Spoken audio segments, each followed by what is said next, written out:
Assalamualaikum warahmatullahi wabarakatuh. Para netizen, warganet yang masih tetap melihat channel Tutur Podcast dan Hidayah TV ini, kami ucapkan terima kasih. Kali ini Tutur Podcast mengangkat tema pilkada di tengah pandemi, dan kita mengundang Dr. Haji Pancastio Prihatin, pengamat politik dari Universitas Islam Riau. Seperti yang kita ketahui sekarang bahwa pilkada kendati pun di tengah pandemi tetap jalan. Karena dia jalan, maka tentu banyak persoalan yang muncul di sini. Sebab masyarakat kita harus melaksanakan protap kesehatan. Sementara politik itu haruslah dibarengi dengan seni mempengaruhi rakyat. Seni mempengaruhi rakyat tidak akan maksimal dilaksanakan karena ada wabah yang sedang melanda negara kita dan dunia.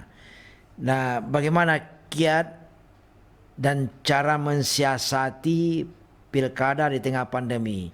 Kita akan berdialog untuk 30 menit ke depan bersama Dr. Pancastio Prihatin. Assalamualaikum, Bung Panca. Waalaikumsalam, Bang Safrizal. Alhamdulillah. Apa kabar, sehat? Bang? Alhamdulillah. Sehat. Jadi seperti dalam prolog saya tadi, pilkada tetap jalan di tengah-tengah pandemi. Maka tentulah berbeda dengan kondisi ketika normal. Maka oleh karena itu saya ingin minta pendapat Dr. Panca nih. Bagaimana menurut Anda nih soal pilkada di tengah pandemi ini? Baik, terima kasih Abang Dah, Bang Safrizal, senior saya yang luar biasa ini. Terima kasih, pertama saya diundang di podcast ini sebagai satu kehormatan buat saya, dan mudah-mudahan ini bisa ditonton tidak saja oleh khalayak Riau gitu, bahkan bisa menjadi menasional gitu kan, Ya. Bang Safrizal. Ya, karena dia memang kejadiannya nasional. Karena peristiwa yang kita bahas peristiwa nasional gitu. Iya, ya. Jadi gini Bang, oke, saya tadi bisa membaca tadi di awal prolog yang tadi Abang sampaikan terkait dengan itu. Mungkin malam ini menarik untuk kita diskusikan pada dua hal yang sangat penting dan berbeda orientasinya gitu Bang ya. Ya. Kalau saya melihat sebetulnya kan pilkada ini kan adalah sebuah proses politik konstitusional yang berlangsung secara periodik Bang ya, sesuai dengan konstitusi gitu, tidak ada masalah gitu sebetulnya. Proses ini menjadi bermasalah ketika pandemi COVID-19 ini sudah berjalan hampir 8 bulan Bang. Ini kan peristiwa yang tak pernah dibayangkan, sehingga menjadi satu hal yang mengganggu gitu ya proses pemilu, proses pilkada ini gitu. Ya. Nah, mengapa saya sebut dia mengganggu? Karena memang pertama pilkada itu pastilah adalah sebuah agenda demokrasi, Bang. Di situ akan ada pengerahan massa, di situ akan ada proses-proses politik yang menghadirkan banyak orang, gitu Bang ya. Ya. Sementara pandemi itu sendiri adalah suatu hal yang berbanding terbalik lah dengan semangat pilkada itu kan. Konsolidasi pilkada itu kan Bang, semakin banyak orang datang semakin tinggi tingkat legitimasi politiknya gitu kan. Betul. Nah, sementara pandemi yang sudah berjalan 8 bulan ini menjadi peristiwa yang berseberangan dengan semangat konstitusi pemilu itu Bang. Sehingga apa yang terjadi hari ini, maka ada desakan gitu ya, ada keinginan dari berbagai macam pihak, dari berbagai macam elemen yang baik yang langsung dengan pilkada ataupun mungkin masyarakat biasa, menginginkan agar pilkada serentak ini ditunda gitu Bang ya. Sekarang kan tidak bisa ditunda, lanjut. Ya, iya. Kita memahami Bang makna ditunda itu sebagai sesuatu hal yang wajar karena apa? Karena mereka melihat apa namanya situasi hari ini tidak memungkinkan untuk Ya, melakukan. betul. Nah, oleh pemerintah dan penyelenggara pemilu dengan pemerintah dalam konteks ini kan Kementerian Dalam Negeri Bang ya, kan sudah membuat komitmen gitu.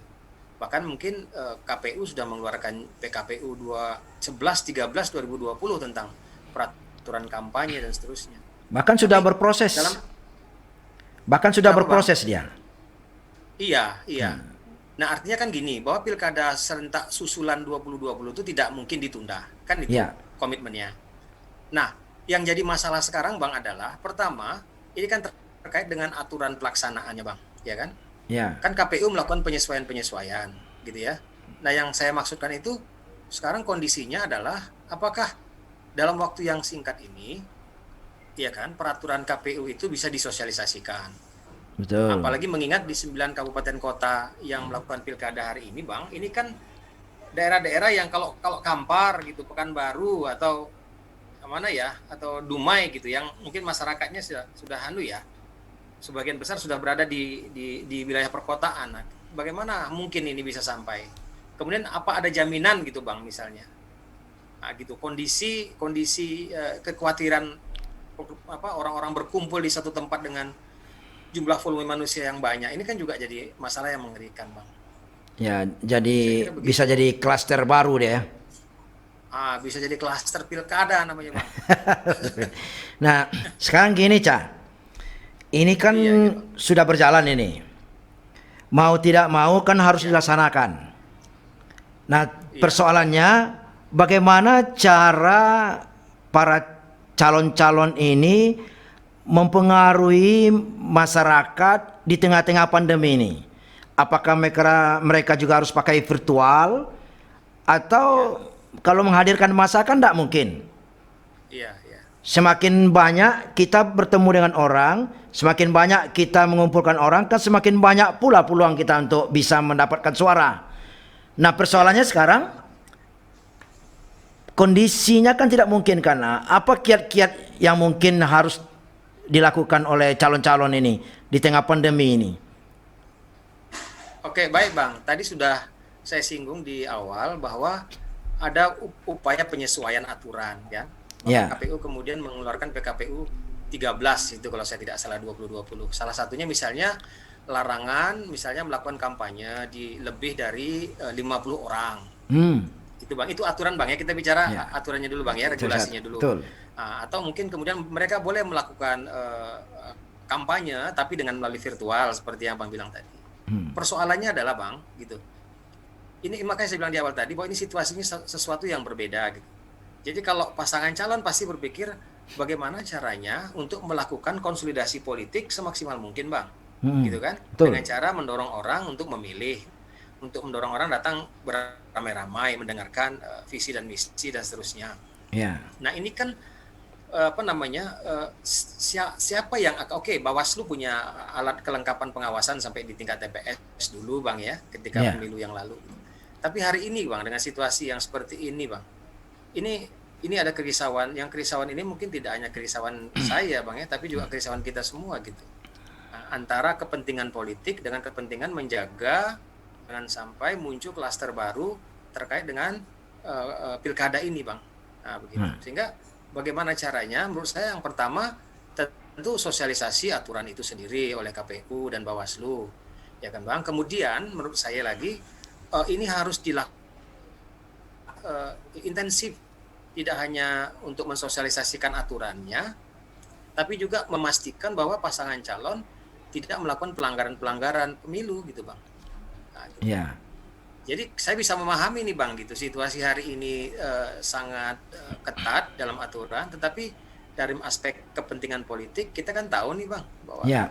bahwa apa namanya legitimasi politik itu ditentukan salah satunya oleh partisipasi politik. Nah saya mengkhawatirkan Bang tingkat partisipasi politik akan maksimal gitu seperti itu. Berarti bisa jadi ini tingkat partisipasi berkurang ini ya? Saya kira begitu Bang gitu karena sebagian besar masyarakat kita sudah ada stigma stigmatisasi gitu, bahwa datang berkumpul beramai-ramai itu risikonya besar gitu kan, sehingga mereka memilih apa sih gitu kan, daripada datang terus punya risiko, lebih bagus tak usah datang gitu. Nah, bagaimana caranya kita menghadapi, memang saya pikir wajar Bang ya, situasi ini akan mengalami penurunan Nah, jumlah sekarang tingkat bagaimana partisipasi, caranya? tapi Cara yang efektif, berdaya guna dan mencapai tujuan. Bagaimana cara calon ini? Karena kan mengumpul orang pas kan agak ya, susah. Kalau kita virtual juga terbatas. Karena iya iya seni mempengaruhi orang itu akan lebih iya mudah ditangkap apabila kita tatap muka. Agar iya gampang mentransfer iya aura calon itu iya ketika tatap iya muka daripada virtual. Nah, sekarang iya. apa strategi yang bisa dilakukan oleh calon ini menghadapi ya Oke, baik kondisi Bang. ini? Iya, iya, ya oke. Jadi saya kira gini, pasangan calon ini kan, ini secara teori Bang ya, Ya. kalau misalnya praktisnya Abang lah, Abang sudah menjadi politisi beneran itu, ya kan?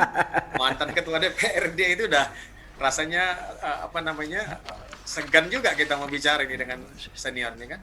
Tapi begini Bang, menurut saya tim apa namanya, pasangan calon itu pasti punya tim pemenangan, ya kan?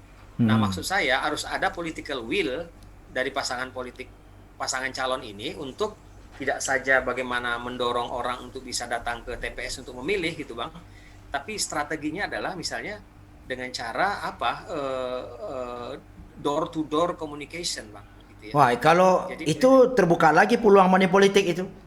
Kalau door to door. nah, iya, iya, saya kira Bang, saya kira persoalan money politik, soal apa namanya, dampak-dampak negatif dari praktek-praktek politik kepentingan ini kan tak terhindarkan nih Bang.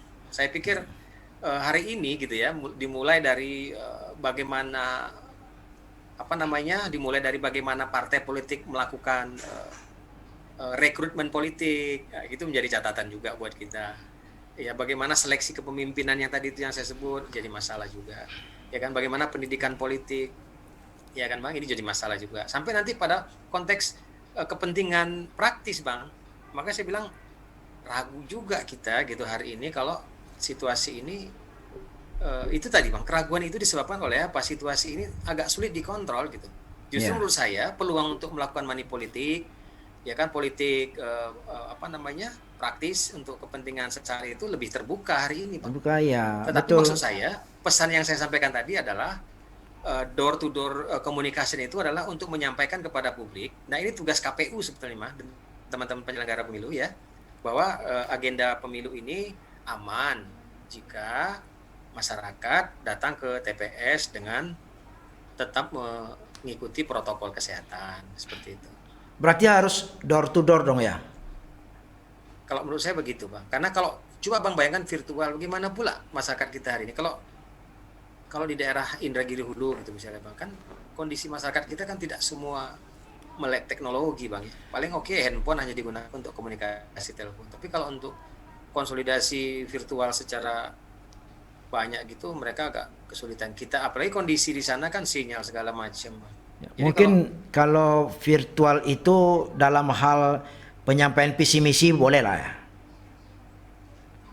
oke ya Untuk seperti itu visi Bang. misi. Kalau visi misi boleh. Paling tidak kan eh, ada nanti yang akan menyampaikan kepada publik ya Bang. Gitu. Tetapi kalau untuk mempengaruhi orang agar orang itu mau memilih dia, itu kalau Iya, untuk virtual saya kira agak susah juga itu. Dan iya, mengumpulkan orang tak mungkin. iya. Jadi memang kayaknya money politik ini bisa agak agak digenjot ini. Praktek money Jadi politik Bang, ini. sekarang ini Bang, kalau saya lihat Bang, peluang yang paling paling paling paling besar itu kan ada di incumbent Bang. Dia sudah, Ya, apakah incumbent yang maju 2 kali atau incumbent yang memiliki putra mahkota gitu ya, atau orang-orang yang dia dorong ya. secara terbuka. Karena dia sudah melakukan konsolidasi, konsolidasi di tingkat paling rendah mungkin Bang ya.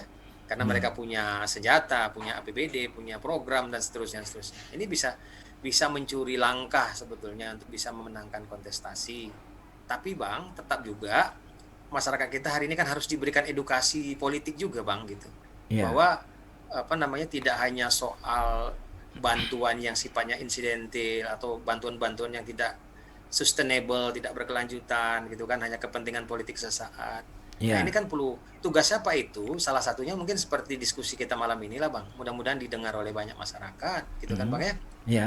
Yang patut diberikan dukungan itu kan tidak hanya soal dia teman, dia sekampung, dia saudara dan seterusnya, tapi apa visi misinya gitu kan Bang. Nah, track recordnya bagaimana selama ini gitu. Sehingga situasi hari ini memang tidak hanya menjual produk dalam tanda petik calon kepala daerah dan wakil kepala daerah, tapi juga bagaimana nasib daerah 5 tahun ke depan gitu Bang.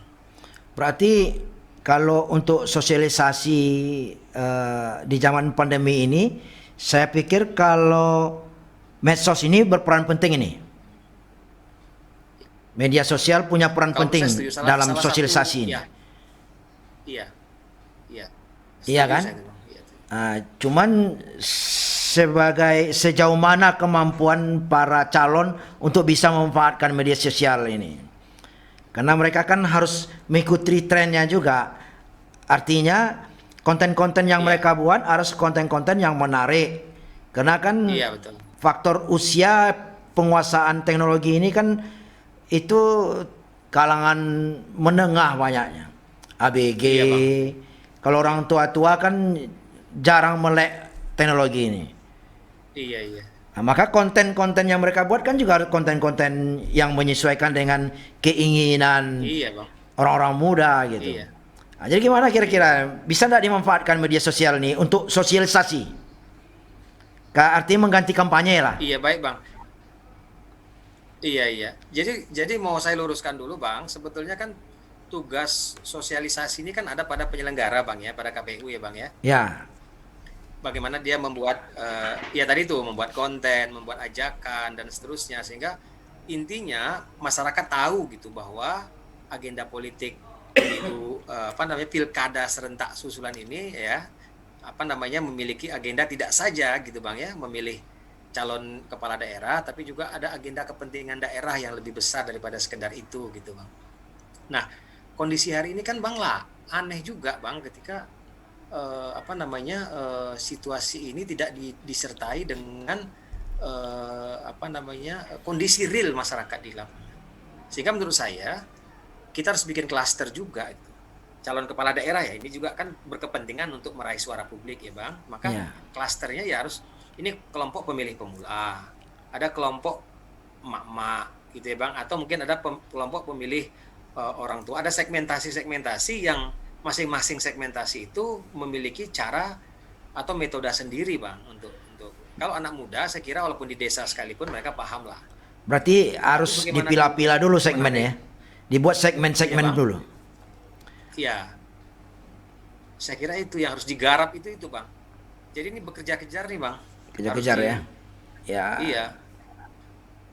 Dan kabarnya sudah banyak juga sekarang calon-calon itu yang sudah terpapar yang kena COVID. Nah itu ada beberapa bahkan kalau kita lihat apa ya skala nasional gitu ya banyak kepala-kepala daerah tidak hanya terpapar bahkan kemarin terakhir kan calon kepala daerah incumbent Pak siapa itu Dr. Ibnu Saleh yang di Bangka Tengah itu sudah meninggal karena COVID. Di Riau ada beberapa juga yang sudah terpapar COVID gitu misalnya.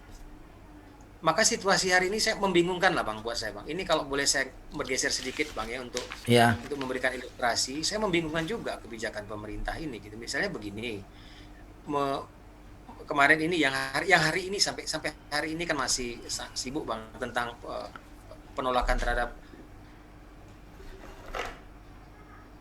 undang-undang Omnibus Law itu Bang. Kan enggak situasi ini Bang bahwa apapun yang dilakukan oleh pemerintah dalam kondisi pandemi ini untuk satu hal yang terkait dengan kepentingan publik apa buruh gitu ya ini akan menimbulkan reaksi ya ada kontra reaksi kan Bang. Nah ini kan menjadi masalah baru lagi Bang. Nah, ya kan ketika hari ini kemarin dan kemarinnya lagi itu seluruh elemen mahasiswa dan buruh bergerak untuk menolak undang-undang ini gitu kan. Nah, ini kan pemerintah seperti seperti bukan si malakama ya Bang, ambil kebijakannya ini tapi tidak konsisten gitu. Sementara pilkada dia kuatkan sekali jangan sampai COVID ini, tapi di dalam kondisi yang lain kebijakan pemerintah malah memungkinkan timbul klaster-klaster demonstrasi Bang. Abang coba lihat tadi di beberapa daerah orang Ya, sudah campur aduk seperti itu, udah itu tak ada lagi itu. itu klaster demonstran. Ada klaster demonstran. Nah gitu. Jadi akhirnya Bang memang calon kepala daerah berpikir ya pokoknya how do we to get Ya, power kan, bagaimana mendapatkan kekuasaan itu kan, betul. however gitu Bang, bagaimanapun juga caranya gitu. Sehingga menurut saya meyakini betul ini Bang, apakah dengan sembunyi-sembunyi atau dengan cara terbuka tetapi tidak terpublikasi, mereka akan melakukan konsolidasi sekuat mungkin, semaksimal mungkin. Karena apa? Karena mereka pertaruhannya adalah kalau tidak begini tidak akan mendapatkan dukungan publik, gitu. Ya, Akan betul. kalah gitu. Nah, gitu. Jadi akhirnya menurut saya tinggal kerja kawan-kawan di Bawaslu lah yang bisa mengawasi secara langsung gitu kan Bang, yang punya kewenangan, atau mungkin Ya. Gakumdu lah, gabungan dari semua elemen yang ada di dalam itu untuk bisa memastikan orang untuk tidak melakukan pelanggaran-pelanggaran terhadap peraturan pemilu itu begitu Bang. Saya pikir memang itu tuh, Cak, bahwa Iya, eh, tak bisa dipungkiri dengan kondisi masyarakat sekarang ini di tengah-tengah pandemi lagi, maka iya, masyarakat tidak akan proaktif iya Bang. untuk berpolitik ini. Lebih banyak Betul, menunggu. Kalau sudah door to door, itu sudah susah mengawasi. Kalau iya, mereka iya, sudah door to door, maka susah mengawasi. Tapi ya jalannya tidak ada lagi kecuali door to door kalau mau maksimal. iya, iya, iya, iya. Kan harus maksimal. Kalau enggak kan susah juga ini. Betul Berarti Bang. bisa jadi ini pilkada ini high cost ini ya. Lah ya udah pasti Bang. Abang tahu juga kan penambahan biaya penyelenggara pemilu, misalnya penambahan TPS, penambahan Ya. APD, itu Ya. biaya semua Bang. Ya kan, kemudian penambahan jumlah personil kan, tambah TPS kan berarti tambah jumlah petugas di tingkat KPPS dan seterusnya Bang. Ya. Ini biaya besar, tapi sebetulnya Bang, isu pilkada ini sebetulnya sudah tidak isu seksi lagi. Kenapa? Karena isu pandemi ini lebih mendominasi gitu Bang. Tapi kemudian situasi ini menjadi rusak lagi ketika pengesahan undang-undang Omnibus Law itu mengakibatkan elemen masyarakat bergerak tanpa lagi memikirkan ini. Nah, ini kan satu contoh nih Bang. Ya, ya, ya. Masyarakat berani keluar untuk melakukan satu aktivitas yang seperti itu. Nah, apalagi di pilkada yang tujuannya adalah kepentingan politik gitu. Ya. Ya, artinya kan Secara langsung. sama.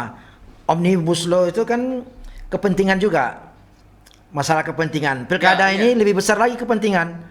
Kalau kepentingan lebih besar berarti protap kesehatan itu bisa-bisa diabaikan nanti oleh masyarakat ini. Nah, itu dia. Saya lihat juga beberapa tempat yang saya dapat dokumentasinya memang untuk konsolidasi basis dukungan di tingkat kabupaten kota yang dilakukan oleh pasangan calon ini sudah banyak melanggar protokol Bang. Ya, ya. Betul. Maksud saya mudah-mudahan ini didengar juga oleh teman-teman penyelenggara bahwa perlu diawasi gitu ya, walaupun mungkin mereka memenuhi standar beberapa orang saja, tapi standar protokol kesehatan tidak terpenuhi gitu. Ini yang menurut saya sangat merisaukan gitu. Jadi apa solusinya lagi nih dengan kondisi sekarang ini?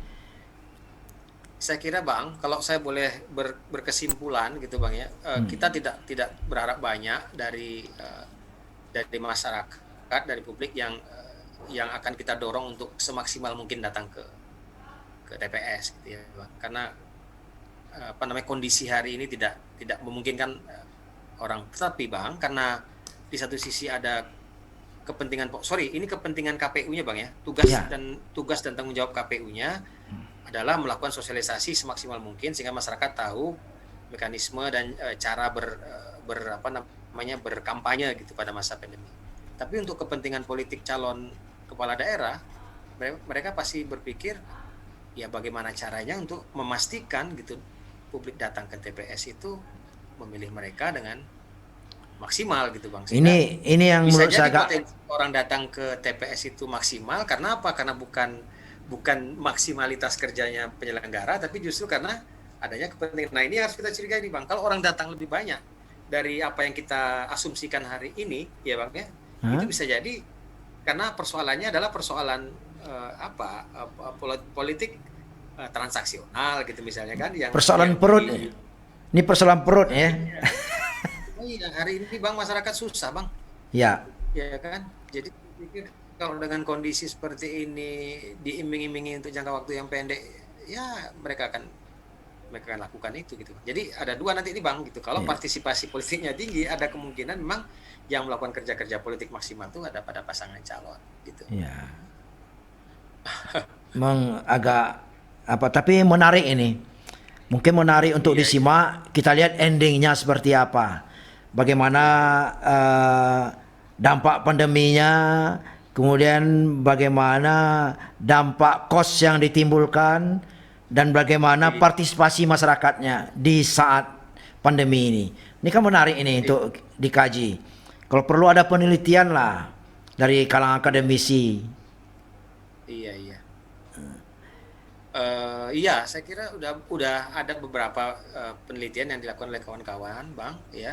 Cuma mungkin objeknya aja yang mungkin ini terkait misalnya dengan bagaimana kondisi ekonomi masyarakat pada masa pandemi gitu kan, Bang, Ya, UMKM, seterusnya. Tapi mungkin yang tadi Bang maksud secara spesifik, memang ini menarik nih Bang untuk dikaji lebih dalam, Bang ya. ya,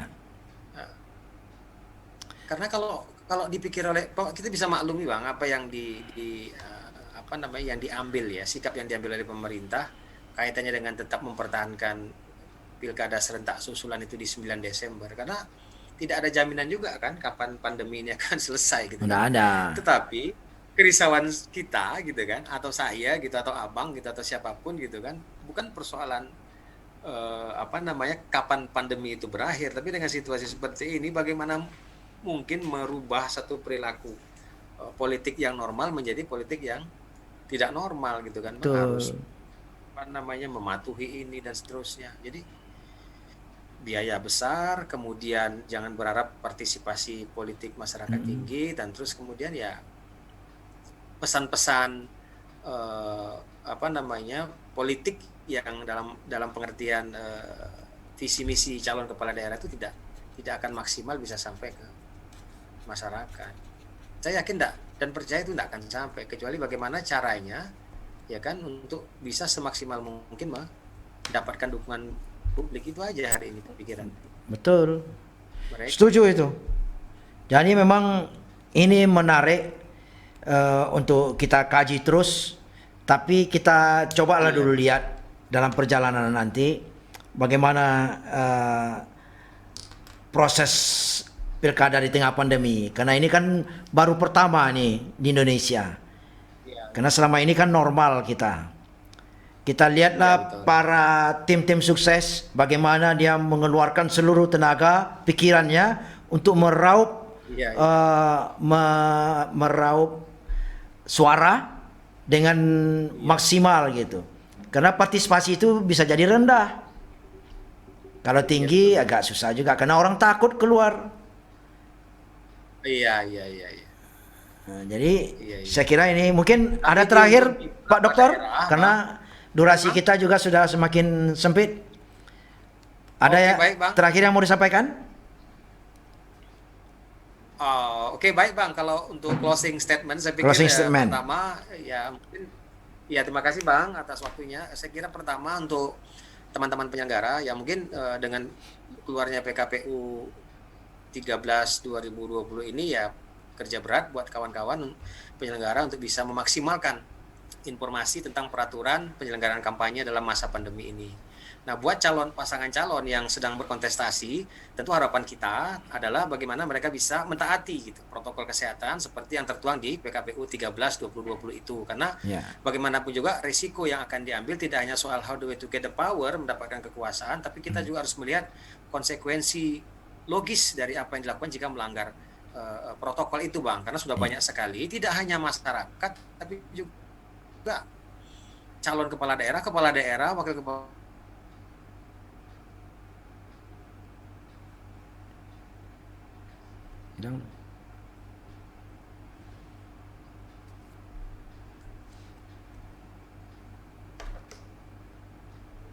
Ya, baik pemirsa, terima kasih Dr. Panca yang telah memberikan pencerahan kepada kita semua tentang pilkada. Mudah-mudahan nanti kita sambung lagi setelah pilkada ini dalam perjalanan. Oke, Bapak Dr. Haji Panca Setio Prihatin, terima kasih atas statement-statement yang telah diberikan.